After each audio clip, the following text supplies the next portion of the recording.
When discussing creation evolution, there's a lot of issues to talk about. Some of the issues are including biblical authority, which Chris talked about this morning. Other issues are building a creation model from the Bible, and that's an important area of study. Another area is removing stumbling blocks from people in believing creation in the first place, and that's the category that this morning's talk here will fall into. This is an important topic to me personally because it was this question actually that led me on the journey to accepting creation and accepting the Lord as a Christian. I was an atheist until I was 27 years old, and I was working in the military space program at the time when a Christian coworker, we started talking about origins, and he challenged me on my beliefs in atheism and deep time evolution and so on. And the first question he asked me was, "You believe in the laws of physics, don't you?" And I said, "Well, yes, of course, we use them here every day." He said, "How do you reconcile them with the Big Bang?" And he didn't even explain what he meant, actually. And he didn't actually have to, because it was like a little switch clicked in the back of my brain somewhere, and I realized that those two things didn't match. Physics over here, Big Bang model over there. So that got my attention enough to then begin a much longer process. And it took the better part of a year for me to abandon my atheism and turn to my current position, which is biblical Christianity. And I mention that to make the point, a lot of times we're told by the opposite side in this debate that we're only creationists because the Bible forces us to be.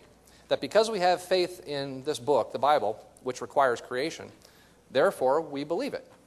And that if we weren't blinded by our faith in the Bible, we would certainly see all this evidence for evolution if we could just look at science objectively without the blinders that our faith puts on us. And I mentioned my own personal story here at the beginning to make the point. I went through all the evidence I could find in all the various sciences, not just astronomy, before abandoning my atheism and then accepting that the creation account was true. I became a Christian after that point. So I'm one among many who are not creationists because we're Christians. The creationism came first. I became a creationist before becoming a Christian. Now, becoming a creationist is not sufficient to make you a Christian. That's the work of the Holy Spirit. I mean, there are Muslims who are creationists. But again, I'm making the point that this is not an issue that we're blindly accepting something because the Bible requires us to. There's good scientific evidence for our side and good scientific evidence against the other side, and that's the theme here this morning. Now, when dealing with the universe, the question is, where did all this come from? And there's two primary interpretations here. It's not all that complicated. Either it was created or it wasn't. If it was created, then that, of course, invokes the biblical account where in the beginning God created the heavens and the earth. But we're told that this explanation is invalid. It's not allowed. Why is that? Well, because it's supernatural. The prefix super just means above or beyond. So supernatural means above or beyond nature. And we're told that naturalism is the only allowable scientific viewpoint. That we're only allowed to invoke natural processes to explain the natural world. And that anything supernatural, then, by definition, is not science, and therefore unallowable. Now, the primary naturalistic viewpoint for the origin of the universe today is the Big Bang model. And we'll discuss in a little more detail what this is here. It's hard to summarize such a thing into one graphic. Here's an attempt that NASA took at it. You can see at the beginning was what they refer to as a quantum fluctuation, where something happened. That something then turned into the universe, which then expanded rapidly in a period called inflation. And again, we'll talk more about each of these steps. Rapidly ballooned outward. At the beginning, you had this, which gradually turned into stars and galaxies and so on, and here we are to talk about it. Now, our time here this morning will be spent discussing three primary subjects, or three primary approaches. First, I'm going to show why it is claimed that the Big Bang is good science. I'm going to show you the primary lines of evidence that are viewed as support for the Big Bang model, indeed, that require the Big Bang to be true. Then we're going to dig a little deeper and find out actually the Big Bang isn't good science, it's really bad science. Because there's a lot of scientific evidence against the Big Bang model that, in my opinion, and the opinion of many others, outweighs whatever positives it may have. And then I'm going to go one step further. I'm going to say that the Big Bang is not good science. It's not even bad science. It's actually anti-science. The Big Bang, when taken to its logical conclusion, makes science itself impossible. Now, that's a pretty bold statement, wouldn't you say? So, we better get started. We'll start with good science. Before we can discuss why the Big Bang is considered to be good science, we have to, of course, decide what the Big Bang is.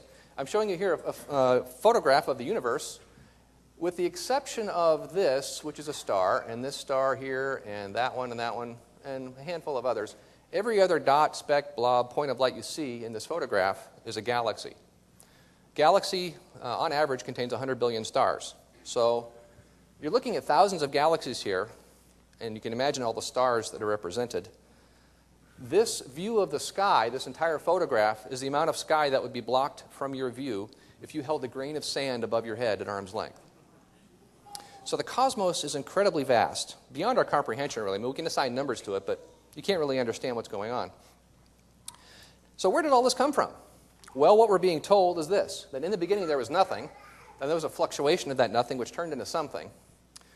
The something blew up, basically, formed a bunch of energy, which formed into gas, which formed into matter, which then formed stars, which then formed into galaxies, and eventually there was planets along the way as well. And here we are to talk about it. Where does such an idea come from? Well, a lot of it comes from the work of a man named Edwin Hubble. Hubble was an interesting character in his own right for various reasons, but he was a pioneer in studying the redshift of distant objects. What is redshift? Well, if you see on this, what appears to be a rainbow kind of color here, this is sunlight that has been run through a spectroscope. And a spectroscope is something that breaks light up into various wavelengths. A crude spectroscope, for example, is a prism. If you've ever run sunlight through a prism, you notice that a bunch of colors come out the other side because the white light going in is then broken up into its various colors coming out. Now, if you have a good enough spectroscope, you can see that sunlight actually is not a continuous pattern of colors. You see that there's these vertical lines in here where there's colors missing. Turns out that when light passes through a gas, for certain reasons, the gas absorbs specific wavelengths of the light. So those colors are then subtracted from the rainbow spectrum that you would otherwise get. And by doing this, we can measure to see what gases are in the atmosphere of a star. For example, like I said, this is sunlight, so we can look at the pattern of lines that are produced and figure out what elements are in the atmosphere of that star. Interesting trivia point, the element helium was actually discovered on the sun before it was discovered here on Earth. They broke sunlight up and accounted for most of the lines, but there was a few left over in a new pattern. They said, well, this must represent some element that we're not familiar with. Thus its name, helium. It's named after Helios, the Greek sun god. So why are we getting into this? Well, because we have the sun as a reference point. I mean, the sun is a stable distance from the Earth. The Earth's orbit isn't perfectly circular, but we can compensate for that. When we look at faraway objects, though, and measure their light, it's a little bit different. Notice how there's a similar pattern of what are called absorption lines, but they're shifted as a group over in this direction, toward the red. As you might guess by the name, it's called redshift. What's going on here is that the light is effectively being stretched.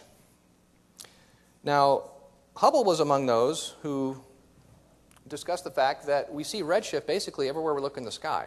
There are a few objects that are blue shifted, meaning the light is being compressed in a sense, which means those objects are moving toward us, but everything else is red shifted. What does that mean?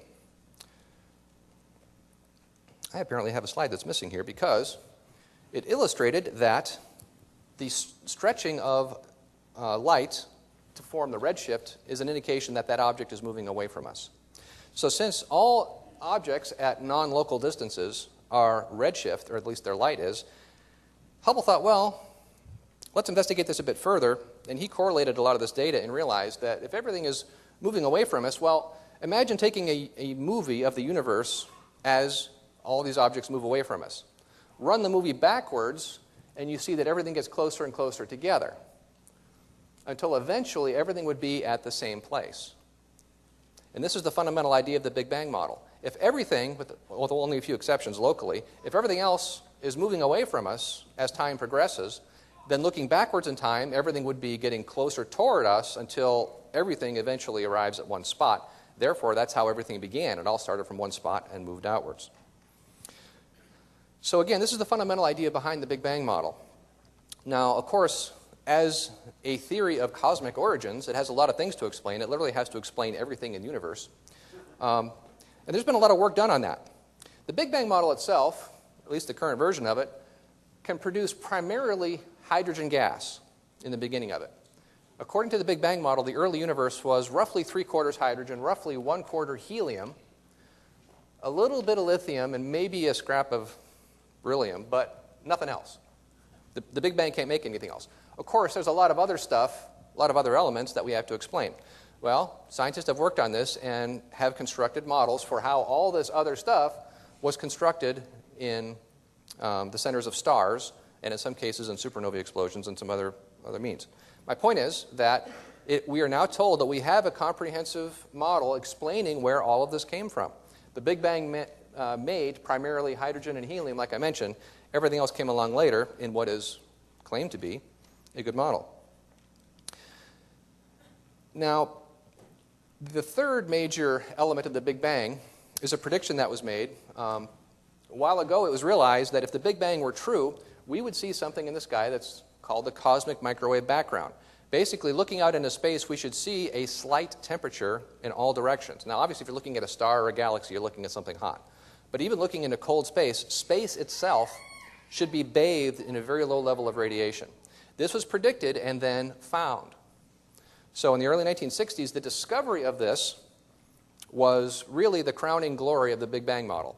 This is the one that really discredited the other cosmologies that were its rival at the time, and the Big Bang has pretty much been the predominant model among secular cosmologists since then. By the way, if I use the word cosmologist in my presentation here, I'm referring to secular cosmologists, just to save some time. There are creationary cosmologists, but when I mention them, I will say so specifically, just for clarity.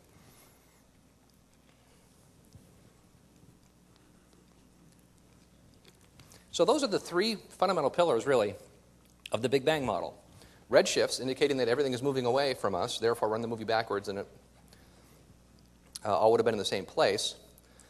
And then explaining where all the elements came from, and then a successful prediction of the microwave background. So this is primarily why the Big Bang is viewed as being good science today, because not only could it explain data that were already known, it also made a successful prediction. However, there's more to the story than this. My computer's acting a little wonky. So this is why it's thought to be good science. However, it's not quite as airtight as what is commonly presented. First of all, there are other explanations for the data that we see. For example, I mentioned redshifts. This is the slide I mentioned earlier that should have been in a different spot, but my computer decided not to show it. When something is moving away from you, you see redshifted light. When it moves towards you, the light is blue shifted. There are other explanations for cosmic redshifts. The Big Bang model is not the only model that can explain these things. Similar with element abundances and the microwave background and so on. So that doesn't make the Big Bang a bad model, but it does mean it's not the only exclusive model that can explain what we see. Having said that, I've shared with you why, or the primary reasons why, the Big Bang is believed by many to be good science. Now let's talk about why it's actually bad science. Let's go through the model chronologically. Here's how it goes. In the beginning, there was nothing, and then it exploded. What exploded? Nothing exploded. And nothing did explode, because that's why there's everything here today to talk about nothing. Stephen Hawking explained how and why this all happened. He said, because there is a law such as gravity, the universe can and will create itself from nothing. Spontaneous creation is the reason why there is something rather than nothing. Why the universe exists, why we exist. He explained further, the laws of gravity and quantum theory allow universes to appear spontaneously from nothing. Notice the plural, universes. We'll talk more about that here shortly. Cosmologists like Professor Hawking frequently invoke the laws of physics to explain how the universe formed itself from nothing. But what is a law of physics? Is it capable of producing a universe? What does a law of physics look like? What does it feel like? What does it smell like? That's a stupid question, right? A law of physics is not a thing. A law of physics is actually a pattern, right? A law of physics is just that we have noticed a pattern of how the universe operates and formulated it, hopefully into a good mathematical equation that can be tested. A law of physics is not a thing. If it's not a thing, it can't create anything, because a pattern can create nothing. More to the point, the pattern did not exist before the universe itself did, right? Because without a universe to operate, there's no pattern under which to operate. Does that make sense? So a law of physics can't create anything because the law of physics doesn't exist until there's a universe to display such behavior. Well, so if the laws of physics then couldn't create a universe, then who did? Who done it?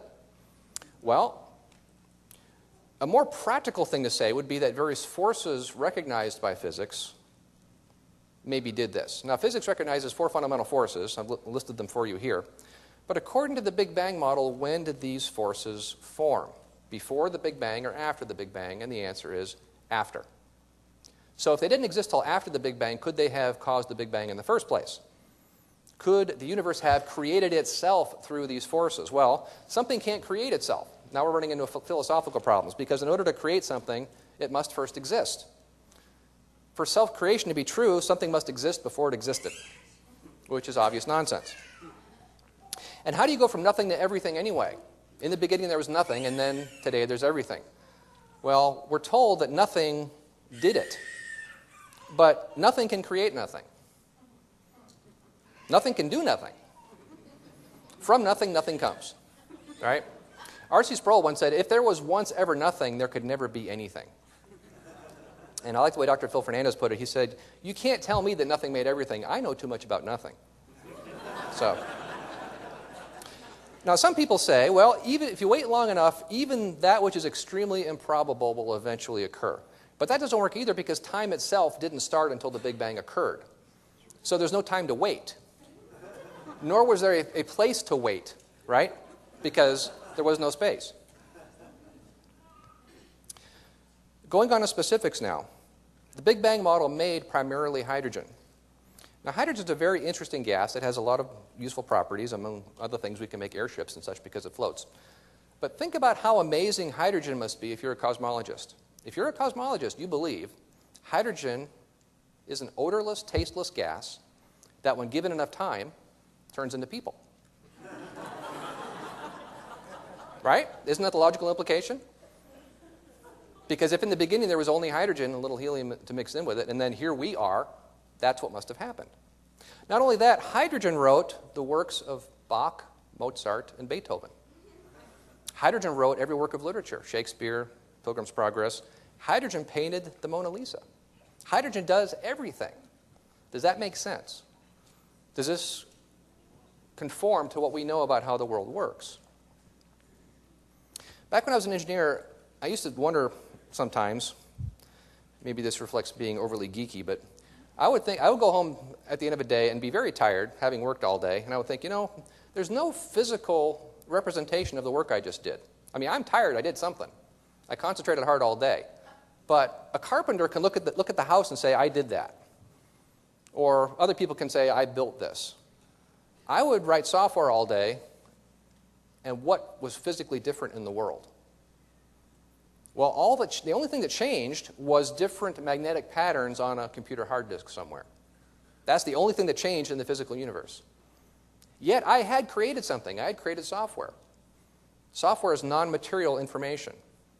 But the Big Bang, strictly interpreted, is a materialistic worldview. There can be nothing non-material within a materialistic worldview. So information and other non-material things, like conceptual items, truth, justice, beauty, love, those things have no place within a Big Bang universe. There's also some very basic physics that are violated by the Big Bang model.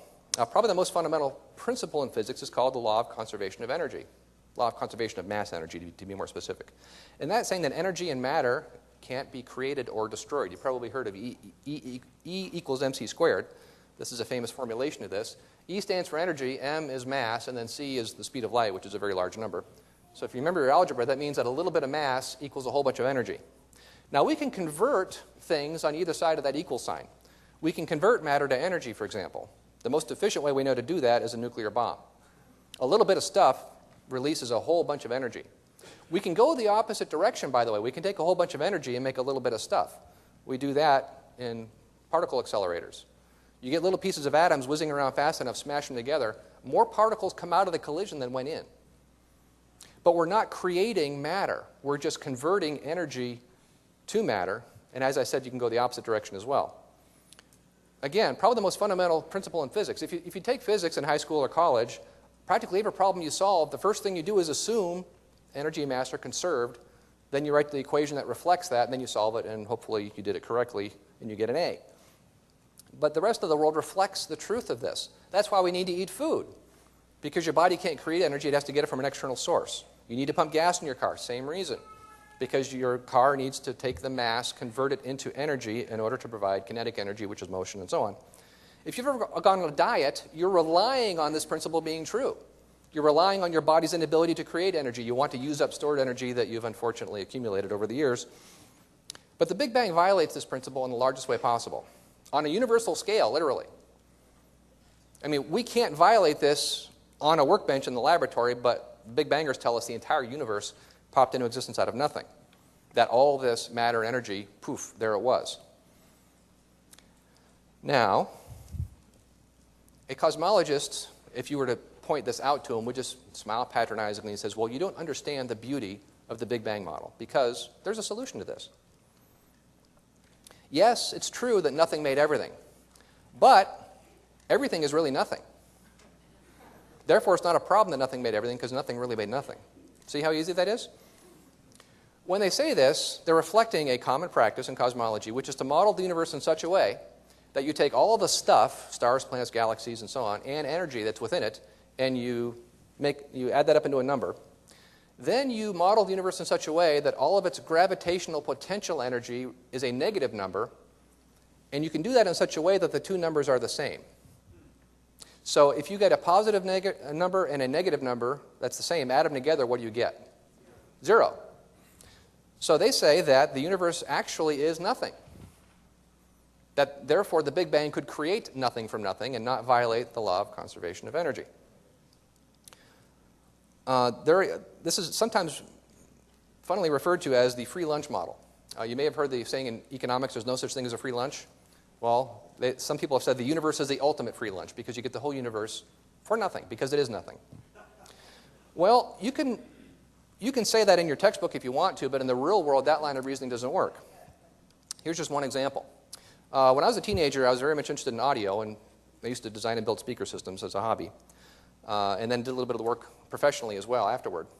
I once worked on a project where the power supply that powered the speaker system was that part of the circuit, its whole job was to produce 2 voltages. There's 2 wires coming out of the thing that the rest of this speaker would use. And this wire produced plus 40 volts. This one produced minus 40 volts. And if minus voltage sounds weird, don't worry about it. It just means it's 40 volts below ground. So plus 40 volts here, minus 40 volts here. I could argue that this circuit on a net basis produced 0 volts, right? Same logic as what we just saw a moment ago. Nevertheless, when I unplugged that thing from the wall, it stopped working. Why is that?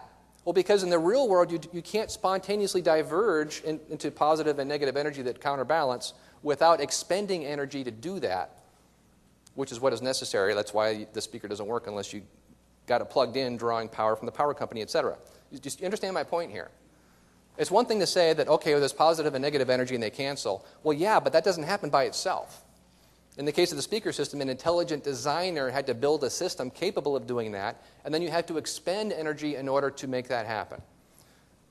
So now we're also running into thermodynamics and the fact that energy has to be expended for work to be done. So in trying to evade the first law of thermodynamics, conservation of mass energy, now they're running afoul of the second law, which is probably, as is said by many, the second most fundamental law in physics. So either way, you're violating fundamental physics, regardless of how you do this. These are not the exclusive problems with this model. There are others as well. Let's talk about a few. Early on, it was realized that one of the implications of the Big Bang is that there should be particles that are magnetic but only have one pole. So not north and south on the same thing, but only one. The problem is we don't see any particles like this in the world around us. The Big Bang, however, Big Bang model said that there should be plenty. So this was a serious problem for the Big Bang. It made a prediction that did not match the universe. There's also something called the horizon problem, where in measuring the temperature as represented by the microwave background that was discovered, the map turned out to be too smooth. There are parts on opposite sides of the universe that appeared to be very close to the same temperature, even though under the Big Bang model they couldn't have equalized temperature across those two locations. And I won't discuss that in detail because too much detail. For now, we'll just say this is acknowledged to be a serious problem for the Big Bang. There's also something called the flatness problem. Cosmologists model the geometry of space, and what that means we'll just set aside. We'll just acknowledge that that's what they do.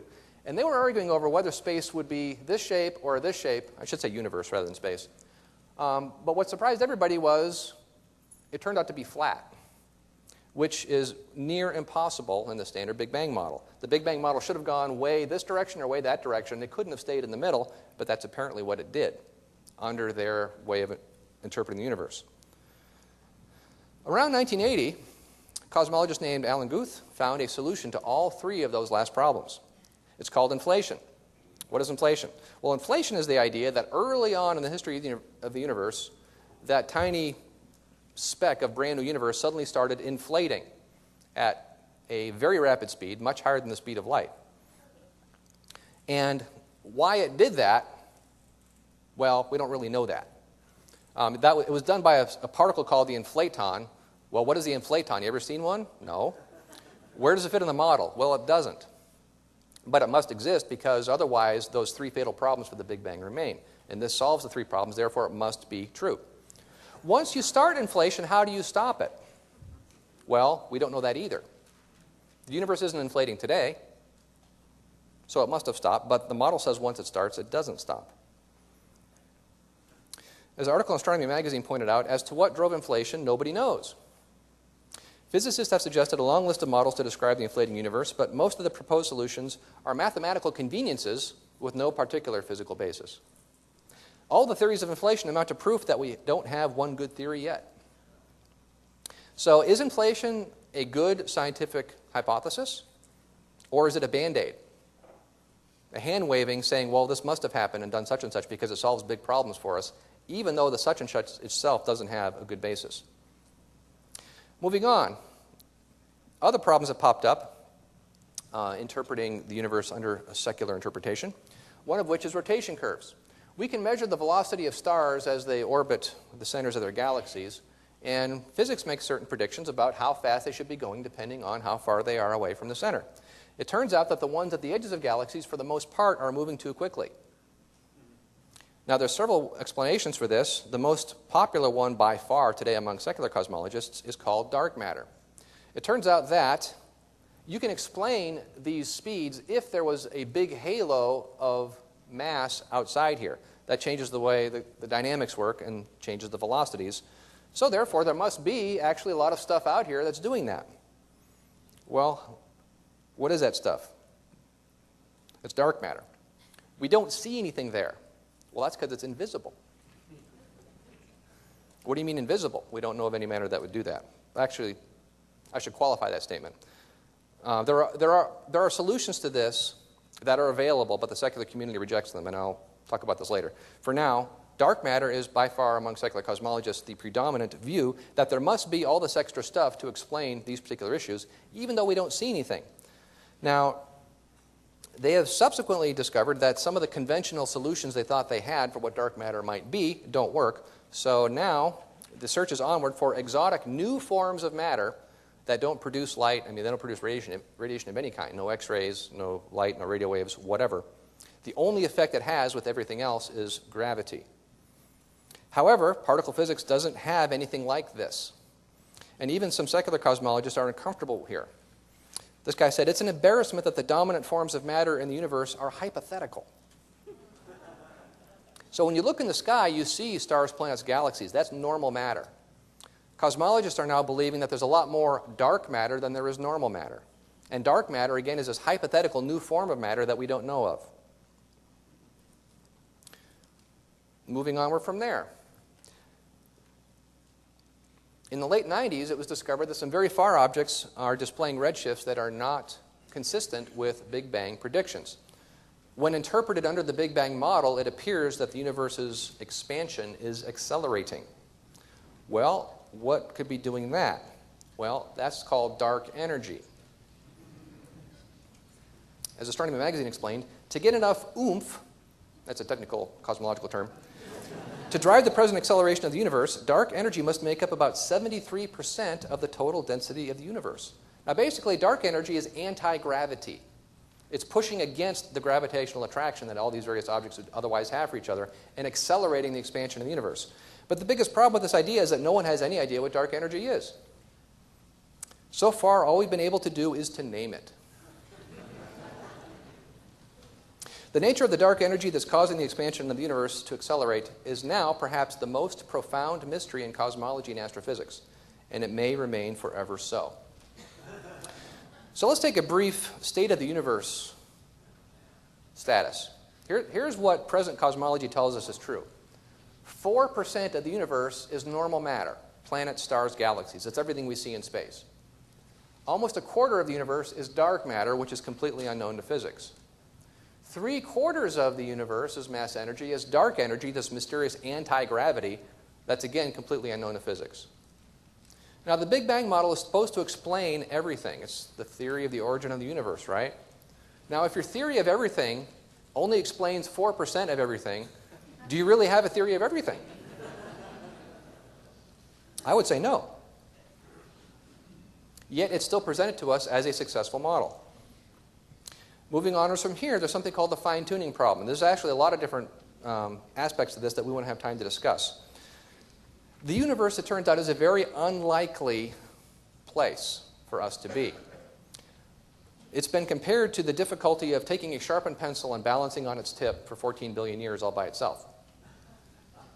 As people have dug into the Big Bang model and its implications and predictions, you see people making comments like this. Sir Fred Hoyle, no friend of creationists by any stretch of the imagination, he says some supercalculating intellect must have designed the properties of the carbon atom. Otherwise, the chance of my finding such an atom through the blind forces of nature would be utterly minuscule. A common sense interpretation of the facts suggests that a super intellect has monkeyed with physics, as well as chemistry and biology, and that there's no blind forces worth speaking about. This astrobiological paper. There's now broad agreement among physicists and cosmologists that the universe is in several respects fine-tuned for life. It is fine-tuned for the essential building blocks and environments that life requires.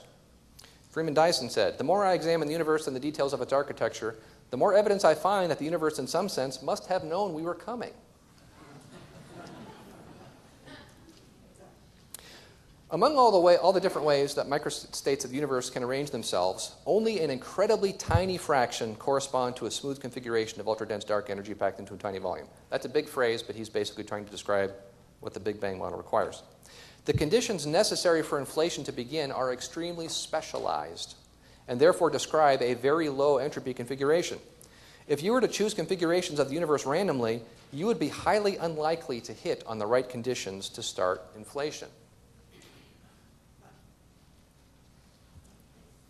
Being a little more specific about how fine-tuned we're talking about. A change of as little as 0.5% in the strength of the strong nuclear force or 4% in the electric force would destroy either nearly all carbon or all oxygen at every star, and hence the possibility of all life as we know it.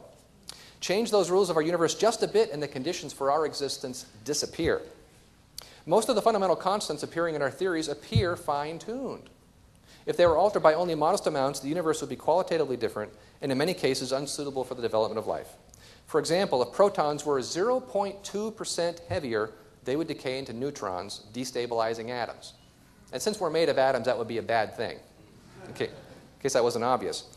The emergence of the complex structures capable of supporting intelligent observers seems to be very fragile. The laws of nature form a system that is extremely fine-tuned. What can we make of these coincidences? Our universe and its laws appear to have a design that's both tailor-made to support us and, if we are to exist, leaves little room for alteration. That is not easily explained. It raises the natural question of why it is that way. Now, full disclosure, some of the things they're talking about are only applicable in a Big Bang cosmology. They're talking about if such and such was even slightly different, then planets could never have evolved, and so we wouldn't be here. Well, that's true. Since we don't accept the Big Bang model, that's not necessarily a design feature from our perspective. But from their perspective, it's a major problem that a lot of these constants are like this. This has been, add all this up, and some people have calculated that the chances of the universe looking the way it does are 1 out of 10 to the 60th power. So that's a 1 with 60 zeros after it. And as an illustration of how unlikely that is, Paul Davies said, suppose you wanted to fire a bullet at a 1-inch target on the other side of the observable universe, 20 billion light years away. Your aim would have to be accurate to that same part in 10 to the 60th. Since he said this, other people have realized it's actually a worse problem, and the number is now up to 10 to the 120th. Our universe appears surprisingly fine-tuned for life in the sense that if you tweaked many of our constants of nature by just a tiny amount, life as we know it would be impossible. Some of the fine-tuning appears extreme enough to be quite embarrassing. For example, we need to tune the dark energy to about 123 decimal places to make habitable galaxies. This is what 1 to the 120th power looks like. So 1 out of that number is the chances that the universe we see could have formed at random. Professor Susskind, again, no friend of creationists, has said this is a cataclysm for physicists. And the only way that we know how to make sense of it is through the reviled and despised anthropic principle. The anthropic principle is the idea that the universe must be suitable for us. And you can tell what he thinks of it by the adjectives he just used, right? Secular cosmologists do not like the implications that the universe appears to be designed because what does that imply? A designer. So what is their answer to this? Do they have a solution? Well, no. They actually have 10 to the 500 solutions. That's a 1 with 500 zeros after it. What do I mean by that? Well, this comes from something called string theory. String theory is the idea that the subatomic particles that we're familiar with aren't actually particles. They're actually little strings. So they're not 3-dimensional particles. They're actually 10-dimensional strings. Well, then why do they look like 3-dimensional particles? Because the other 7 dimensions are rolled up so small we can't see them. Now, this is claimed to be an explanation for lots of things in physics. Without delving into details, I'll just point out that string theory, unlike its name, is not a single theory, and it's not a single equation. It's actually a set of equations without a unique solution. There are actually 10 to the 500 possible solutions for string theory. So which one is correct? Well, most people today are saying all of them are. Each equation represents an actual universe somewhere with different laws of physics, represented by that particular set of constants and solutions to the equations. So let me repeat that. 10 to the 500 universes. Now, right out of the gate, we might be scratching our heads. The universe is everything there is, so how can there be more than one of that? Well, because they've redefined the word universe to mean that which we can observe. Not necessarily that which we can observe today, but that which we could ever potentially observe, even with the best possible equipment. So we do not live in a unique universe. We live in one of 10 to the 500 universes, which can have infinite combinations of different, I shouldn't say infinite, myriad combinations of laws of physics. Now, that sounds like a pretty goofy idea. What's driving all of this? Well, because without string theory, we would be left with no other rational explanation for the illusion of a designed universe. See, the idea is, they admit our universe is extremely unlikely. 1 out of 10 to the 120th power, right? I mean, that's impossible, basically. But if you have 10 to the 500 universes to pick from, there's going to be one very unlikely in there somewhere, and we just happen to be in that one. Even this, though, isn't sufficient for some people. So many cosmologists are now teaching there is actually an infinite number of universes. And this comes actually from our good friend inflation. Inflation, when it was first proposed, was thought to be a fairly simple process. As subsequent work has been done, they find out that no, it's not simple. Inflation did not stop all at once. It would break down, to make a long story short, and you would have eternal inflation going once it started. It can't stop. As this quote says, once inflation starts, it's nearly impossible to stop. An infinite multiverse of universes is formed. Multiverse equals multiple universes. Even in the tiny pre-inflation cosmos, quantum fluctuations ensured that the inflaton field, remember that particle that nobody actually knows what it is, had different energies in different places, a bit like a mountain having many balls balanced precariously at different heights. As each ball starts rolling, it kicks off the inflation of a different region of space, which races away from the others at speeds above that of light. Blah, blah, blah. Key point. an infinite multiverse of universes is predicted by inflation. Now, this has some pretty weird ramifications, as this paper began with. Is there another copy of you reading this article, deciding to put it aside without finishing the sentence while you are reading on? A person living on a planet called Earth, with misty mountains, fertile fields, and sprawling cities, in a solar system with 8 other planets. This paper was published right before Pluto got demoted. The life of this person has been identical to yours in every respect until now. That is, when your decision to read on signals that your two lives are diverging. You probably find this idea strange and implausible, yet it looks like we'll just have to live with it, since the simplest and most popular cosmological model today predicts that this person actually exists in a galaxy about 10 to the 10 to the 29th meters from here. The software doesn't allow me to do 2 superscripts, but this is 10 to the power of 10 to the 29th. So this person is very far away from you, but with an infinite number of universes to choose from, there's going to be one identical to this one, with just 1 or 2 smaller respects. There's a universe out there just like this one where someone with your name and looking like you in your history had something different for breakfast this morning. There's a universe out there where the South won the Civil War. There's a universe out there where fill in the blank. Anything you can think of.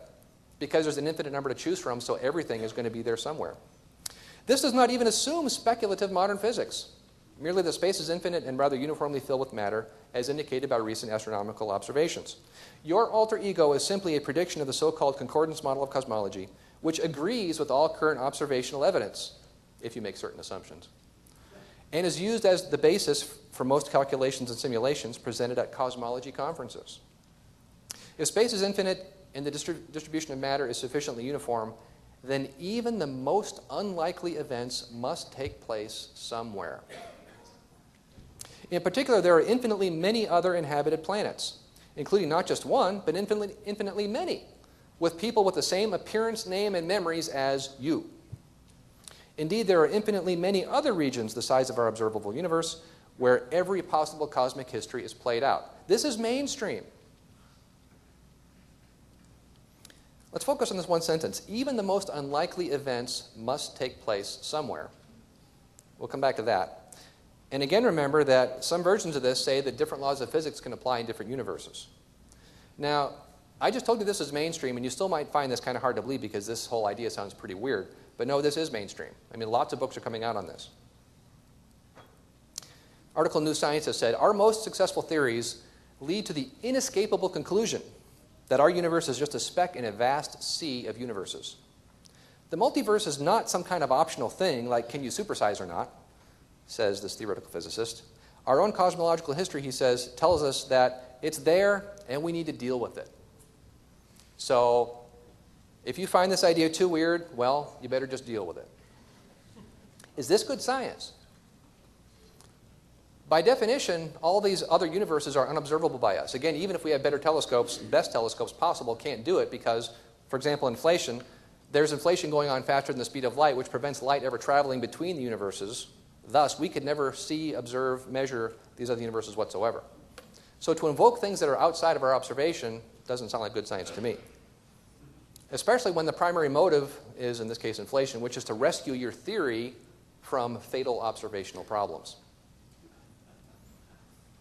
It interests me that something like inflation is presented as evidence for the inflationary Big Bang model, when inflation is where the actual data behind the inflation in the first place is data against the Big Bang model, if that makes sense. So we started out by saying, or by explaining why people claim the Big Bang is good science. Now we see that maybe it's actually not good science. There's a lot of bad science being invoked here. Now at the beginning of the talk, I said I would share a reason why the Big Bang is actually anti-science and makes science impossible. I'm not going to do that. I'm going to share 7 reasons why the Big Bang is anti-science. Number 1, it violates physics. We talked about that before. The most fundamental principles in physics are violated right out of the gate by the creation of the universe from nothing. Nothing doesn't create everything, and you can't make the excuse that everything creates nothing because that argument holds no water. Number 2, the Big Bang invalidates physics itself and laws thereof. What's the most basic thing you need in order to do physics? Now, you might think, let's see, laboratory equipment or more fundamentally math. No, the most fundamental thing you need to do physics is a universe where physics applies. Right? Think about the Big Bang model. There was no time before the Big Bang occurred. Therefore, there can be no cause for the Big Bang. And this is actually acknowledged. Yeah, I mean, that the Big Bang just happened. In fact, one guy said the universe is simply one of those things that happens from time to time. There can be no cause. There's no reason for the Big Bang. And actually, there's entire books being written on this saying that having no reason is perfectly justifiable. So if the universe itself popped into existence for no reason whatsoever, why would you expect it to act strictly according to laws of physics from that point on? Right? If the universe is founded in randomness, if it's essentially a random thing and came from randomness, then why are you going to disallow randomness from that point on? Well, in order to do science at all, though, you have to say it's not random, because you have to assume that there is patterns of behavior that we can discover with enough inquiry. Now, as Christians, we can make assumptions that make science possible. We believe in a God of order. I mean, the Lord upholds the universe through the power of His Word, right? Scripture says that day and night, summer and winter will not cease, saith the Lord, etc. There's lots of scriptures you can point to that says God created the creation to operate according to certain ways, and it would do so regularly. Now, He can intervene in the form of a miracle every now and then if He chooses to. That's His privilege and right, certainly. But other than that, we as Christians can assume that the universe has patterns of behavior that will be adhered to by the creation, which is why there's so many famous scientists who were Christians. Isaac Newton, Faraday, Maxwell, I mean, all these guys, giants. They thought they were thinking God's thoughts after Him by doing science. And they viewed it as their joy and privilege to try to discover patterns in what He had done. Big Bangers don't have that capability because their universe came from nothing for no reason whatsoever. How then can they assume that it's going to operate according to patterns from that point on? Now, if you point this out to someone, you might get the rebuttal, but we do observe patterns, and so we can assume that they're there. Well, yes, I know there's patterns. That's because a God of order created everything. Consistent with my worldview, not consistent with yours. But actually, that excuse doesn't work for them anyway, because in order to apply patterns, they have to use something called induction. Induction is a form of logical reasoning, and the Big Bang and its implications nullify that. What do I mean? Who believes that copper conducts electricity? Some people aren't so sure where I'm going with this. Well, the fact that you're here watching this presentation means that it does, because there's copper in this wires, and the electricity is powering my laptop and powering this thing and the lights above us and so on. Do we therefore know that all copper conducts electricity? I mean, there's copper on other planets, let's say. Do we know it conducts electricity? We've never tested it. We've never been there to get any. Well, it seems reasonable that it does, right? Because we've tested a lot of copper here on Earth, and so it seems that applying inductive reasoning, we can apply that pattern elsewhere. We also do this through time. We assume that copper will work tomorrow as well as it works today. I mean, is anybody worried that gravity is going to turn off at 6:35 tonight? No, because it's always worked. Well, this is inductive reasoning, where induction acknowledges that we can't possibly measure all copper in the universe simultaneously to make sure it all conducts electricity. Nor can we test it in the future because it's not the future yet. So induction says I can measure a small pattern and then extend that outward under certain conditions. Now, this is actually a problem for an atheist who wants to do science. And we're getting a little bit off topic here, but I think this is really interesting. Over 200 years ago, an atheist philosopher named David Hume thought about inductive reasoning and realized that as an atheist, he couldn't use it because he couldn't prove it to be true under his worldview. Now, he acknowledged that he had to use it in order to survive. He said, because I have no way of knowing that the bread that was nutritious for breakfast might be poisoned by the time lunchtime comes around. I don't know that the sun's going to rise tomorrow morning. He actually said this. He said it always has, but in order to say that it will continue to do so, I have to use induction. And again, as an atheist, he realized there's no foundation for induction. Now, again, as Christians, we can use induction because we have a God of order who created the universe in such a way. Where am I going with all this? Well, let's say I came to you and I said, you know, I have this die, and it's really neat. I rolled it a bunch of times, and here are some of the results I got. I rolled it 6 times, and I got the numbers 1 through 6 in order. I rolled it 6 more times. I got the numbers 1 through 6. I rolled it 4 times. I got 1 through 4. And on my 5th roll, what do you think I got? Who thinks the answer is 5? Everybody's nervous now where I'm going with this one. Well, no, the answer wasn't 5. The answer was, let's say, 2. And you say, well, how can that be? It had this pattern. But there's something I didn't tell you. I rolled the die 2 million times. And then I found the sequence within it. So I didn't lie to you. I did actually roll it in this sequence. But that was a small sample of a much larger random sequence. So are we surprised now that somewhere within that randomness there was an apparent pattern of order? Not surprising, right? Now extend this to the multiverse idea. We observe what appears to be patterns of behavior in the universe around us. We codify that in the laws of physics. How do we know that our limited observation time, when compared to the vastness of the universe and now the even vaster multiverse, how do we know that our observed, what appear to be strict patterns, aren't just examples of this? What appears to be order is actually an illusion because it's taken from a much larger pattern of disorder where there's nothing going on but randomness. Do you see the point I'm making here? That we base all of our science on observations we have made in our limited human history doing science. If the multiverse in particular is true, we have no way of knowing that what appears to have been order the whole time wasn't just actually an illusion. Because there's this much larger sample of reality that we're not looking at. Does that make sense? That's maybe a little too abstract. Along with induction, the Big Bang model also nullifies what's called abduction. And no, I'm not talking about kidnapping. Abduction is a form of reasoning also sometimes called the inference to the best explanation. And we use this all the time. For example, let's say you're at home and there's nobody else home but your dog. It's just you and the dog in the house. And you're hungry, so you go in the kitchen, you make a sandwich, and before you can eat the sandwich, though, you haven't even taken a bite yet, the phone rings in the other room. So you put the sandwich down, you go into the phone, you come back in the room, and this is what you see. Now, who gets in trouble? Do you call up your neighbor and yell at him, you got a lot of nerve sneaking into my kitchen, taking a bite from my sandwich, and sneaking out again before I could catch you? No, that's not the best explanation. So who gets in trouble? The dog, right?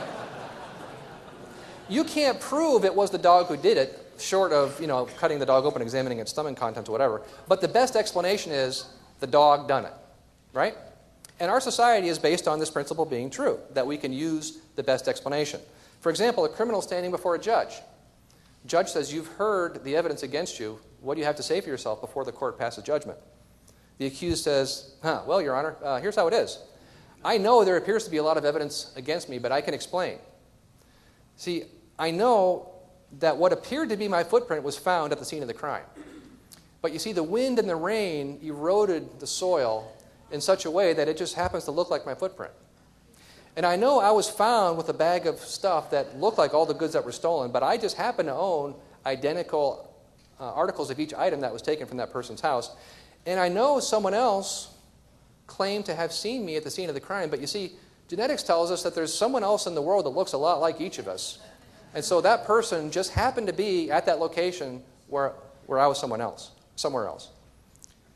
Because, now I know this is all very unlikely, Your Honor. I know it sounds contrived and far-fetched, but you see, we live in a multiverse. And in a multiverse, even the most unlikely events must take place somewhere.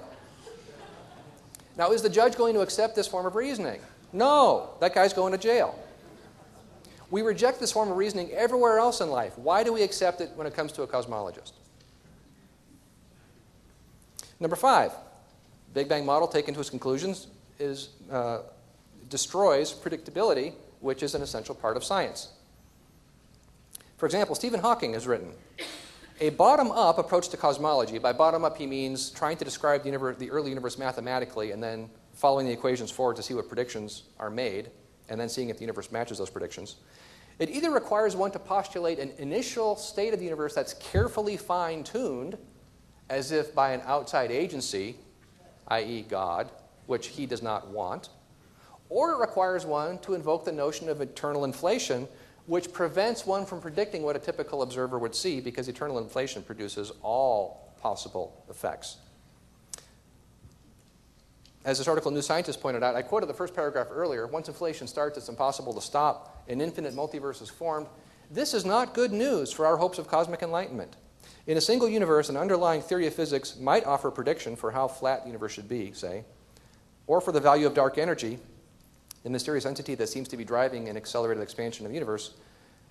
Astronomers could then go out and test that prediction against observations. But that's not possible in an infinite multiverse. There are no definite predictions, only probabilities. Every conceivable value of dark energy or anything else will exist an infinite number of times among the infinite number of universes. And any universal theory of physics valid throughout the multiverse must reproduce all of those values. That makes the odds of observing any particular value infinity divided by infinity, which is a nonsense that mathematicians call undefined. Basically, the Big Bang model has wound up in a spot where you can't make mathematical predictions about what the universe would be because the model predicts literally everything. As an illustration of this, let's say I told you I have a new theory called arbitrary gravity. That when I drop an object, most of the time it'll fall, but once in a while it won't. Sometimes it'll hover, sometimes it'll go up or down in any particular direction. And I say, this is such a great theory, it explains everything. Watch, and then I demonstrate by dropping things. I say, look, it's consistent with my theory. You say, well, yeah, but everything would be consistent with your theory. Well, yeah, that's because it has great explanatory power. It's consistent with all the observations. Well, how do you disprove such an idea? Obviously, you can't, right? Because there's no possible experiment that would show if this theory is true or false. A theory that predicts everything actually predicts nothing. It's worthless as a scientific hypothesis. But that's ultimately what the multiverse does. You can't say, let's examine the Big Bang model and see what predictions it makes and see if those predictions are verified by experiment, because it predicts everything. Therefore, it explains nothing. Reason number 6, the Big Bang is self-contradictory. I mentioned earlier that all the various universes other than our own are by definition unobservable. We can never see them regardless of how good our equipment is. So if something is unobservable, it's outside of the natural world, it's outside of nature. What word do we use to describe something outside of nature? Supernatural. And if you remember, the Big Bang theory explicitly rejects anything supernatural from the very beginning, because naturalism is the only allowed explanation, right? So here we have the Big Bang, or at least, not the Big Bang model specifically necessarily, but cosmology in general today, rejecting biblical creation because it's supernatural, and we can't allow anything supernatural to come in when embracing and ultimately requiring the supernatural explanation of its own. And even on the secular side, some people are unhappy with this. These multiverse theories all share the same fundamental defect. They can be neither confirmed nor falsified. Hence, they don't deserve to be called scientific. Multiverse theories aren't theories. They're science fictions, theologies, works of the imagination unconstrained by evidence. My own moral concerns about the multiverse have more to do with worry that pseudoscience is being heavily promoted to the public. If a wrong idea is promoted for enough years, it gets into the textbooks. Well, we wouldn't know anything about that, would we? And becomes part of the conventional wisdom about how the world works. This process is now well underway with multiverse pseudoscience. Take this idea to its logical conclusion, or illogical conclusion, I guess, and you wind up in some really weird places. And the fruit of a theory will tell you how good the foundations are. As an example, this is a serious scientific paper, the beginnings of it, published in the Quarterly Journal of the Royal Astronomical Society, a very prestigious organization. It is proposed that our universe was created by life of superior intelligence existing in another physical universe.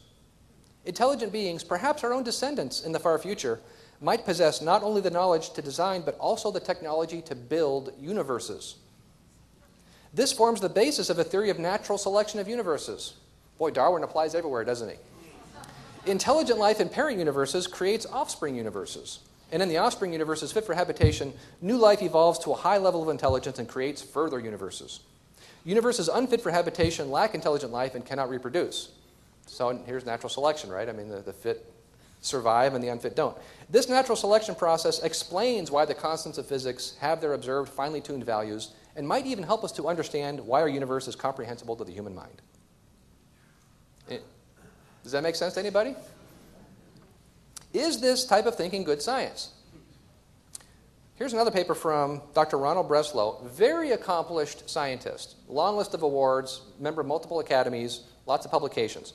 He wrote a paper here recently where he was describing how he's trying to solve the chirality problem, which describes how left-handed and right-handed molecules could sort themselves out so life can form.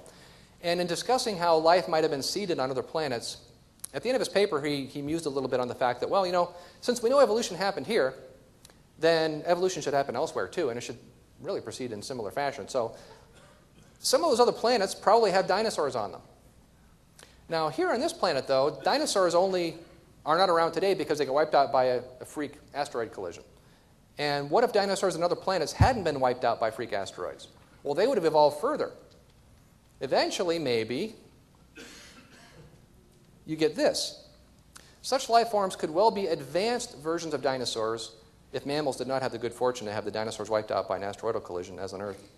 We'd be better off not meeting them.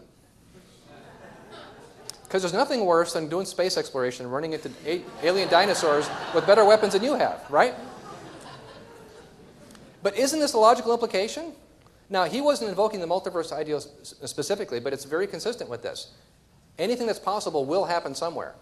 So yeah, dinosaurs with weapons. See, all this time you thought Calvin and Hobbes was a cartoon. It's actually a documentary, right? Tyrannosaurus flying F-14s. You can have some fun with this, too. If you're talking to an atheist who tells you, oh, the Big Bang shows that God's not necessary, there's no God, blah, blah, blah. Ask him if he believes in the full Big Bang theory and all its implications today, including the multiverse. And then say, well, you know, I want to change the subject for a minute. Do you agree with Richard Dawkins, where in his book, The God Delusion, he said there is almost certainly no God? Well, you're asking your atheist friend this. And if he's an atheist, you're probably going to say yes. Say, okay, well, let me rephrase that a little bit and see if you still agree. It is most unlikely that the God of the Bible exists. Do you agree with that statement, Mr. Atheist? And he'll say yes. Well, you know, in a multiverse, even the most unlikely events must take place somewhere. Therefore, the God of the Bible exists elsewhere in the universe, but that God of the Bible insists that there is no multiverse, there's only one universe, and that destroys all the rest. So the whole multiverse idea logically self-destructs, doesn't it? Reason number 7. The Big Bang is ultimately driven by ideology, not science. I told you earlier that the foundational discovery that started the whole thing was redshifted starlight. What I didn't tell you, though, is that there's actually 2 choices in how to interpret these data.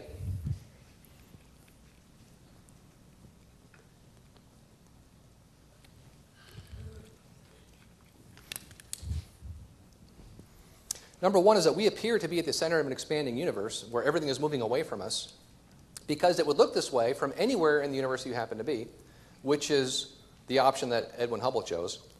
Option number 2 is that we appear to be at the center of an expanding universe because we are. That option he rejected. Why? He said that hypothesis cannot be disproved because both of those interpretations is consistent with what we see. But it is unwelcome, and it would be accepted only as a last resort. Therefore, we disregard this possibility and consider the alternative. Why is that? Because there's the unwelcome supposition of a favored location must be avoided at all costs. A favored position is intolerable because that would imply that we're special, and we don't want that. Therefore, to restore homogeneity and to escape the horror of a unique position, we make adjustments to the theory and so on. There seems to be no other escape. My point is, he was making a choice at the very beginning as to how to interpret this. And this is something that's usually not discussed in the Big Bang model. The observations support 2 ways of looking at things. The Big Bang model requires what's called the cosmological principle, which is there can be no special places in the universe, because that would imply that there's a God or something behind it all. And if there's no special places, then you have to interpret the redshifts in such a way that produces ultimately the Big Bang model. But this is not a scientific thing. You have to make the choice before you can apply any math, before you can apply any physics. As Stephen Hawking and his co-author admitted, we are not able to make cosmological models without some mixture of ideology. Scientific American. People need to be aware that there's a range of models that can explain the observations. For instance, I can construct you a spherically symmetrical universe with Earth as its center, and you cannot disprove it based on observations. You can only exclude it on philosophical grounds. In my view, there's absolutely nothing wrong with that.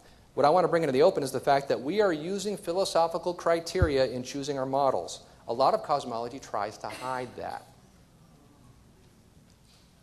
And the choice that is made at the very beginning over how you interpret these observations, that's what requires dark matter and some of its uses, dark energy, and a lot of these other band-aids that I told you about.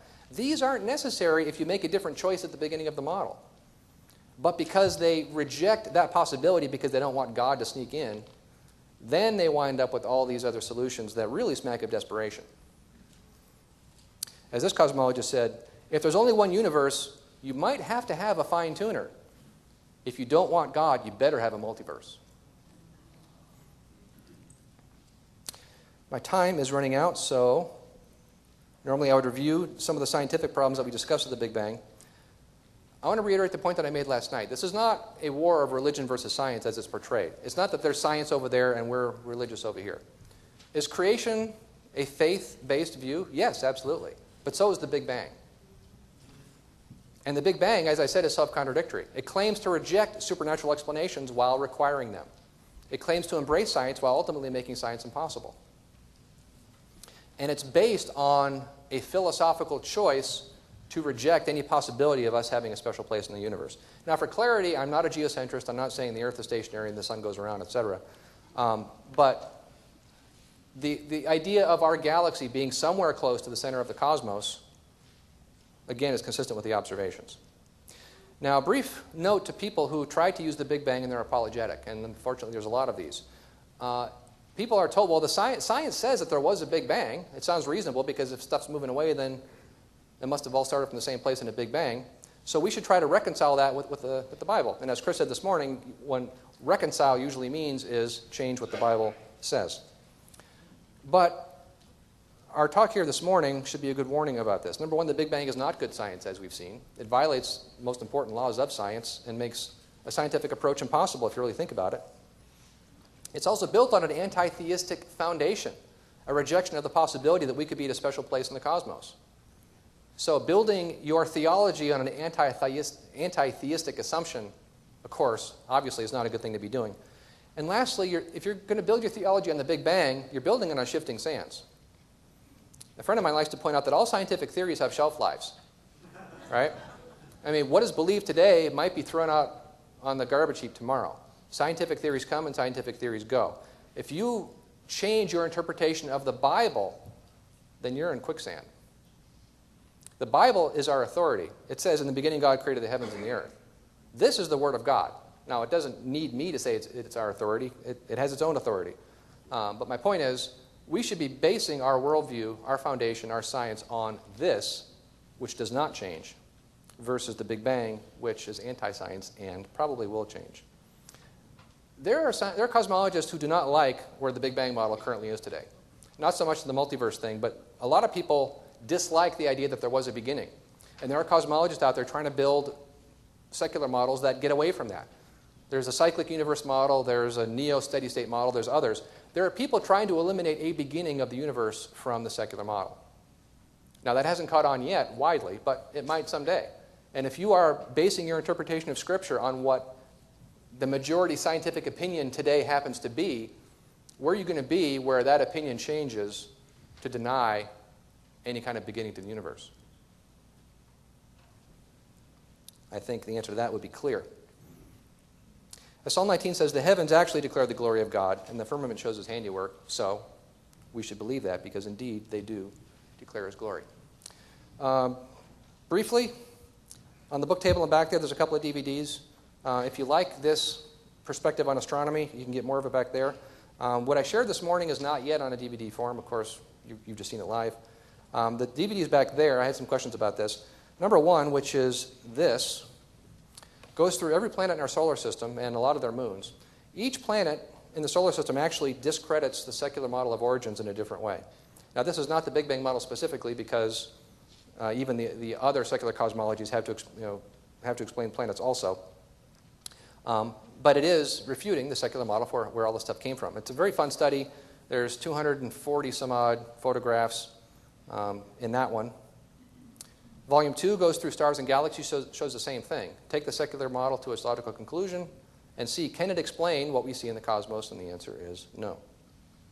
I also have a free email newsletter you're welcome to sign up for. I have a clipboard here if you want to give me your name, or you can go online. There's a sign-up box here, creationastronomy.com. And my time is done. I thank you for your attention.